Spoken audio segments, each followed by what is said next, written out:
We're making some peach pie filling today. I'm going to be making this ahead of time, and then I'll put it in the refrigerator overnight.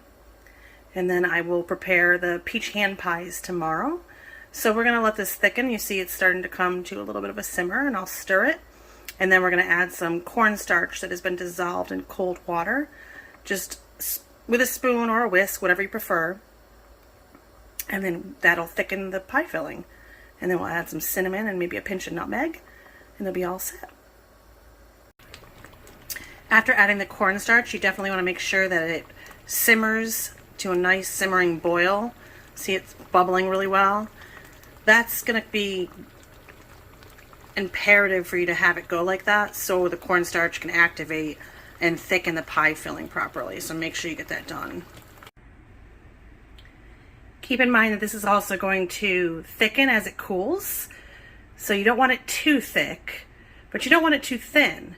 Now, and if you do sort of mess it up and it becomes either too thick, if it becomes too thick, you can actually make it a little bit more. So make another batch and then make that one less thick and then stir the two together afterwards. And if it's too thin, you can always put a little more cornstarch in to thicken it. I'm making peach hand pies today. I made homemade pie crust yesterday and refrigerated overnight. So I'm just going to pinch off little rounds. If your pie crust gets too cold, you can throw it in the freezer, pop the whole bag right in the freezer. Or I tend to have 2 bags made, so I can just go back and forth between working off of one and throwing it back in the fridge and using the other one. So we're going to just make little rounds.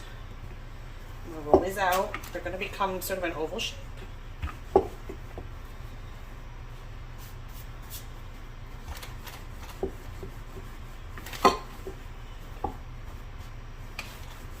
You can see the butter pieces in the pie crust.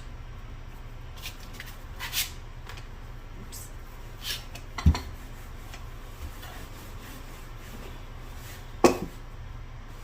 It's fine. If there's a little flour in there, it's totally fine.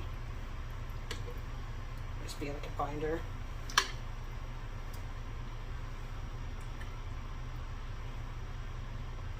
So we're going to put it in the center. I'm going to fold over, trim the edges. This is just a little pastry wheel, or you can use a small pizza cutter. I keep my little ends. As long as I'm not overworking the pie crust, I can keep them, and I incorporate them back into the pieces of pie crust dough that I haven't touched yet.